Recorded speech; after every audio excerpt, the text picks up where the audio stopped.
नमस्कार भक्तों, आज हम सुनेंगे साल के अत्यंत पावन और फलदायी विजया एकादशी व्रत कथा। हिंदू धर्म में एकादशी का विशेष महत्व बताया गया है और विजया एकादशी तो विशेष रूप से विजय और सफलता देने वाली मानी जाती है। जो भी श्रद्धा और नियम से ये व्रत करता है, उसके जीवन की बाधाएं दूर होती हैं और हर कार्य में सफलता प्राप्त होती है। आइए तो शुरू करते हैं कथा।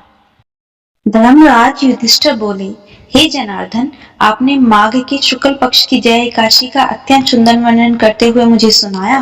अब आप फागुन मास के कृष्ण पक्ष की एकादशी का क्या नाम है और उसकी क्या विधि है, कृपया करके मुझे बताइए। श्री भगवान बोले, हे राजन, फागुन मास की कृष्ण पक्ष की एकादशी का नाम विजया एकादशी है। इसके व्रत के प्रभाव से मनुष्य को विजय प्राप्त होती है। यह सब व्रतों में उत्तम व्रत है। इस विजय एकादशी के महात्म्य के श्रवण में पठन से समस्त पाप नाश हो जाते हैं। भयंकर शत्रुओं से जब आप घिरे हो और पराजय सामने खड़ी हो, तो उस विकट स्थिति में भी विजया नामक एकादशी आपको विजय दिलाने की क्षमता रखती है। एक समय देवर्षि नारद जी ने जगत पिता ब्रह्मा जी से कहा, महाराज, आप मुझसे फागुन मास की कृष्ण पक्ष की एकादशी का विधान कहिए। ब्रह्मा जी कहने लगे, हे नारद, विजय एकादशी का व्रत पुराने और नए पापों को नाश करने वाला है। इस विजय एकादशी की विधि मैंने आज तक किसी से भी नहीं कही। यह समस्त मनुष्य को विजय प्रदान करती है।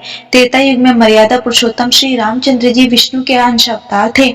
जब उन्होंने 14 वर्ष का वनवास हो गया था, तब ऋषि लक्ष्मण जी और सीता सहित पंचवटी में निवास करने लगे।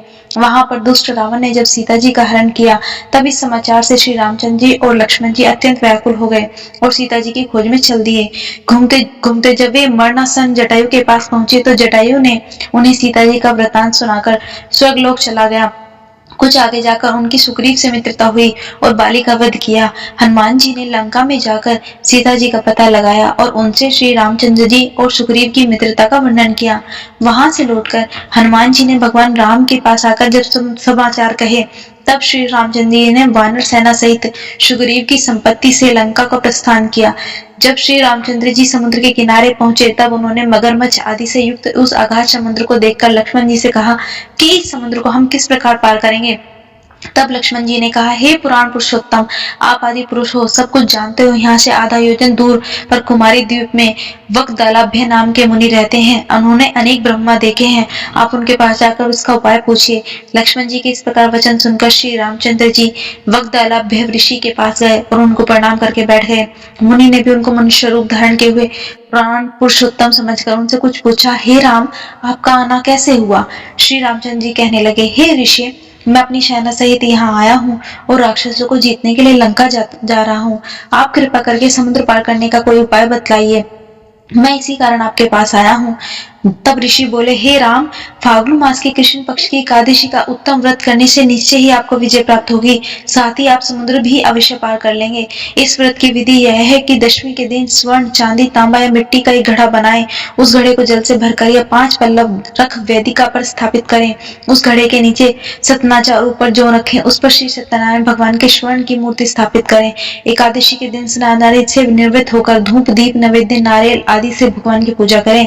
तत्पश्चात घड़े के सामने बैठकर दिन व्यतीत करें और रात्रि को भी उसी पर बैठकर जागरण करें। द्वादशी के दिन नित्य नियम से निवृत्त होकर उस घड़े को ब्राह्मण को दे दें। हे राम, यदि तुम इस व्रत को सेनापतियों सहित करोगे, तो तुम्हारी विजय अवश्य होगी। श्री रामचंद्र जी ने ऋषि के कथानुसार इस व्रत को किया और उसके प्रभाव से दैत्यों पर विजय प्राप्त हुई।